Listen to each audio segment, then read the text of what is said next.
जय जगन्नाथ पिलामाने आमे पूर्व पीरियड रे युधिष्ठिर यक्ष संवादर प्रथम पैराग्राफ प्रथम दुईटी श्लोक एई संस्कृत शिक्षायतन प्रकोष्ठ मध्य अध्ययन करथिले। आज आमे तृतीय और चतुर्थ श्लोक को पढ़िबा। ताले आमे पढ़िथिले जे बकरूपी यक्ष अंधक सरोवर भितरु बाहरी महाराज युधिष्ठिर को केते गुड़िए जिज्ञासु प्रश्न पचारिथिला आउ युधिष्ठिर तार समुचित उत्तर गुड़िक प्रदान करथिले।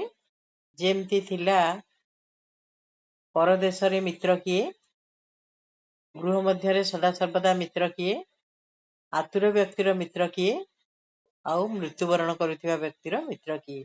तार उत्तर रे युधिष्ठिर कहिथिले विद्या हेउची परदेश रे मित्र, भाज्या होची मित्र गृह मध्य सदा सर्वदा, आतुर व्यक्तिर मित्र होची वैद्य, आउ मृत्युवरण करि जाउथिबा व्यक्तिर मित्र होची किए ना दान।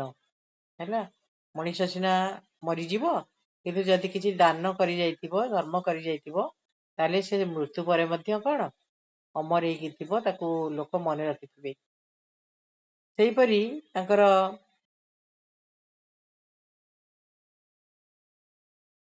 तृतीय प्रश्न तृतीय श्लोक रे यक्ष उवाच यक्ष कहिला मृतः कथम स्यात् पुरुषः कथम राष्ट्रम मृतम भवेत् श्राद्धम मृतम कथम वा स्यात् कथम यज्ञ मृत भवेत्।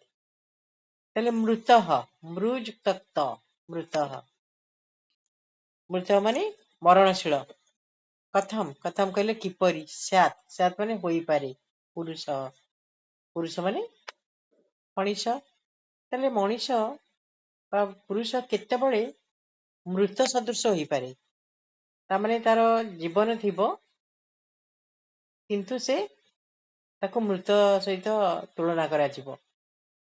हैला पुरुषः कथम मृतः स्यात् केउ परी पुरुष मृत सहित समान।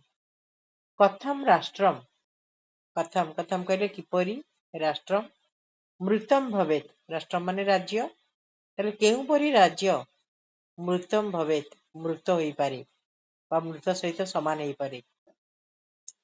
श्राद्धम पिला माने हमर श्राद्ध बा बळी पड़े घर भितरे नहीं पूर्व पुरुष को दिया जाए से जो श्राद्ध हुए। मृतम कथम बा स्यात् कथम माने किपरि मृत होई पारे, ताले केउ परी श्राद्ध मृत सहित समान बा मृत होई पारे। कथम यज्ञ मृत भवेत् मृतः युक्त भवेत्। कथम कथम कहले किपरि यज्ञ जो पिला माने हमें करूचे घृताहुति देके यज्ञ से यज्ञटी केतेबळे मृत होई पारे बा मृत सहित समान। ताले चारोटी प्रश्न पुणी यक्ष पचारले किपरि पुरुष मृत सहित समान, किपरि राष्ट्र मृत सहित समान, केउपरि श्राद्ध मृत सहित समान आउ केउपरि यज्ञ मृत सहित समान बा मृत होई पारे। तार युधिष्ठिर किपरि समुचित उत्तर देले देख। युधिष्ठिर उवाच मृतः दरिद्र पुरुषः। हैला ताले मृतः दरिद्र पुरुषः, दरिद्र पुरुष मृत व्यक्ति सहित समान। पिला माने मृत कहले आमे बुझु जड़, जड़ माने जे केवल पड़ी रहे किछि करि पारे नै, किछि करिवार क्षमता तार न थाए। सेही परी पुरुष जेतेबळे धनहीन हुए बा दरिद्र हो जाए सेतेबळे सब किछि देखिकी मध्य से किछि करिवार उपाय तार न थाए, से जड़ पलटि जाए, चुपचाप स्थिर होइकि रहे, कौनसी क्षमता तार न थाए करिवा पई।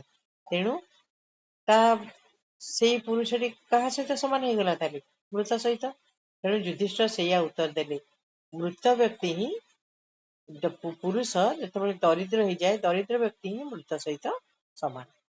सेपरी यक्ष पचारिथिले कथम राष्ट्रम मृतम स्यात् केउ परी राष्ट्र बा राज्य मृत सहित समान। युधिष्ठिर उत्तर देले मृतम राष्ट्रम अराजकम, संधि विच्छेद करदबा राष्ट्रम युक्त अराजकम। ताले अराजकम अराजकम राजा नास्ति जत्र ତତ୍ ଯେଉଁଠି ରାଜା ନଥାନ୍ତି ସେଟା କଣ ହେଇଯିବ? ଅରାଜକ। ତାହେଲେ ଯେତେବେଳେ ରାଜ୍ୟରେ ରାଷ୍ଟ୍ରରେ ରାଜା ନଥାନ୍ତି ହେଲା, ଯେତେବେଳେ ତାର ମୁଖିଆ କେହି ନଥାନ୍ତି, ତାହେଲେ ରାଷ୍ଟ୍ରରେ ସେତେବେଳେ କଣ ହବ? ଚୋରି ଡକାୟତି ରାହାଜାନୀ ଗଣ୍ଡଗୋଳ ହେଲା, ପରସ୍ପର ମଧ୍ୟରେ କଳହ, ନାରୀ ନିର୍ଯାତନା ଏଇପରି ସବୁ ଘଟିବ। ତେଣୁ ସେତେବେଳେ ସେଟାକୁ କଣ ସହିତ ତୁଳନା କରାଯିବ? ମୃତ ସହିତ। ତାହେଲେ ରାଷ୍ଟ୍ରଟି ଅରାଜକ ହେଲେ ମୃତ ବୋଲି ତାକୁ ଆମେ କହିପାରିବା। ସେହିପରି ଆଉ ଗୋଟେ ସେ ପଚାରିଥିଲେ, କଥମ ଶ୍ରାଦ୍ଧମ ମୃତମ ସ୍ୟାତ୍, କେଉଁପରି ଶ୍ରାଦ୍ଧ ମୃତ ସହିତ ସମାନ? ତାହେଲେ ଯୁଧିଷ୍ଠିର ଉତ୍ତର ଦେଲେ, ମୃତମ ଅସ୍ତୋତ୍ରିୟ ଶ୍ରାଦ୍ଧମ। ମୃତମ କହିଲେ ମରଣଶୀଳ, ଅସ୍ତୋତ୍ରିୟମ ନ ସ୍ତୋତ୍ରିୟମ, ଅସ୍ତୋତ୍ରିୟମ। ଅସ୍ତୋତ୍ରିୟମ କହିଲେ ବେଦଜ୍ଞ ବ୍ରାହ୍ମଣ ବିନା, ସ୍ତୋତ୍ର ଯୋଉଠି ନାହିଁ, ସ୍ତୋତ୍ର କହିଲେ ଶ୍ଲୋକାଦି, ତାହେଲେ ବେଦଜ୍ଞ ବ୍ରାହ୍ମଣ ହିଁ ସ୍ତୋତ୍ର ବା ଶ୍ଲୋକାଦି ଗାନ କରିଥାନ୍ତି ଏବଂ ପୂର୍ବ ପୁରୁଷଙ୍କୁ ଆରାଧନା କରିଥାନ୍ତି ବା ବଳି ପ୍ରଭୃତି ଗ୍ରହଣ କରିବା ପାଇଁ ଅନୁରୋଧ କରିଥାନ୍ତି। ଯଦି ସେଇ ଗୋଟେ ଶ୍ରାଦ୍ଧରେ ଯଦି ବେଦଜ୍ଞ ବ୍ରାହ୍ମଣ ନାହାନ୍ତି ହେଲା, ଯଦି ଉପଯୁକ୍ତ କଣ ହେଲା, ଉପଯୁକ୍ତ ଭାବରେ ଯଦି ବଳି ପ୍ରଭୃତିକୁ ଅର୍ପଣ କରା ନଗଲା, ତୁମେ ଯେତେ ରୋଷେଇ କରିଥାଅ, ଯାହା କରିଥାଅ, ଯେତେ ଅନ୍ନ ପ୍ରଭୃତି ବ୍ୟଞ୍ଜନ ପ୍ରଭୃତି ତିଆରି କରିଥାଅ, କିନ୍ତୁ ଯଦି ସେ ଗ୍ରହଣ ନ କଲେ, ବେଦଜ୍ଞ ବ୍ରାହ୍ମଣ ମାନଙ୍କ ଦ୍ଵାରା ଆହୁତ ହୋଇ ଯଦି ସେଗୁଡିକ ଗ୍ରହଣ ନ କଲେ, ତାହେଲେ ସେ ଶ୍ରାଦ୍ଧଟି କଣ ହେଇଯିବ? ମୃତ ସହିତ ସମାନ। ସବୁ କରିକି ସୁଦ୍ଧା ତାର ଫଳ କିଛି ନାହିଁ ହେଲା। ତାହେଲେ ବେଦଜ୍ଞ ବ୍ରାହ୍ମଣ ବିନା ଶ୍ରାଦ୍ଧଟି ମୃତ ସହିତ ସମାନ। ସେହିପରି ମୃତ ଯଜ୍ଞ ସ୍ୱଦକ୍ଷିଣ ହେଲା। ତାଙ୍କର କୋଶ୍ଚିନ୍ ଥିଲା ଯଜ୍ଞଙ୍କର, କଥମ ଯଜ୍ଞ ମୃତ ସ୍ୟାତ୍, କେଉଁପରି ଯଜ୍ଞ ମୃତ ହେଇପାରେ? ତାହେଲେ ଯୁଧିଷ୍ଠିର ଉତ୍ତର ଦେଲେ, ମୃତ ଯଜ୍ଞ ତୁ ଅଦକ୍ଷିଣ। ଏଠି ସନ୍ଧି ବିଚ୍ଛେଦ କରିଦବା, ଯଜ୍ଞ ତୁ ଅଦକ୍ଷିଣ ହେଲା। ତାହେଲେ ମୃତ ଯଜ୍ଞଟି ଯେତେବେଳେ ଅଦକ୍ଷିଣ ହୁଏ, ଦକ୍ଷିଣା ବିହୀନ ହେଇଯାଏ, ମାନେ ଦକ୍ଷିଣା ଉପଯୁକ୍ତ ଦକ୍ଷିଣା ଦିଆଯାଏ ନାହିଁ ଯଜ୍ଞରେ, ତାହେଲେ ସେତେବେଳେ ସେଇଠି କଣ ହେଇଯାଏ? ମୃତ ସହିତ ସମାନ ହୁଏ ହେଲା। ପିଲାମାନେ ତୁମେ ଜାଣିଛ ଯଜ୍ଞ କଲା ମାନେ ଘୃତ ପ୍ରଭୃତି ଦେଇ ଅନେକ ଖର୍ଚ୍ଚ ହୁଏ ଯଜ୍ଞରେ, କିନ୍ତୁ ଯୋଉ ବ୍ରାହ୍ମଣଟିକୁ ତୁମେ ଡାକିଥିବ, ତାକୁ ଯଦି ଉପଯୁକ୍ତ ଦକ୍ଷିଣା ନଦବ, ସେ ଯଦି ମନରେ ଅଶାନ୍ତି ହେଇକି ଯିବେ, ତାହେଲେ ସେହି ଯଜ୍ଞଟି ମଧ୍ୟ କଣ ଠିକ ଭାବରେ ସୁଚାରୁ ରୂପରେ ସମ୍ପୂର୍ଣ୍ଣ ହୋଇପାରିବ ନାହିଁ। ସେଇଠି ମୃତ ସହିତ ସମାନ ହେଲା, ତାର କୌଣସି ଫଳାଫଳ ତୁମକୁ ମିଳିବ ନାହିଁ। ସେଥିପାଇଁ ଯୁଧିଷ୍ଠିରଙ୍କର ସମୁଚିତ ଉତ୍ତର ଗୁଡିକ ଥିଲା ଯେ ଦରିଦ୍ର ପୁରୁଷ ହଉଛି ମୃତ ସହିତ ସମାନ, ରାଷ୍ଟ୍ର ବା ରାଜ୍ୟ ଅରାଜକ ହେଲେ ମୃତ ସହିତ ସମାନ, ଏବଂ ବେଦଜ୍ଞ ବ୍ରାହ୍ମଣ ବିନା ଶ୍ରାଦ୍ଧଟି ମୃତ ସହିତ ସମାନ, ଏବଂ ଉପଯୁକ୍ତ ଦକ୍ଷିଣା ବିନା ଯଜ୍ଞଟି ମୃତ ସହିତ ସମାନ। ପିଲାମାନେ, ଆଜି ଆମେ ତାହେଲେ ତୃତୀୟ ଆଉ ଚତୁର୍ଥ ଶ୍ଲୋକକୁ ଅଧ୍ୟୟନ କଲେ। ଏହାପରେ ପୁଣି ଆର କ୍ଲାସରେ ଆମେ ଆଉ କିଛି ଶ୍ଲୋକ ପଢିବା। ଆଜି ପାଇଁ ତାହେଲେ ଆମେ ଏଇଠି ବିରାମ ନବା। ବୁଝିହେଲା?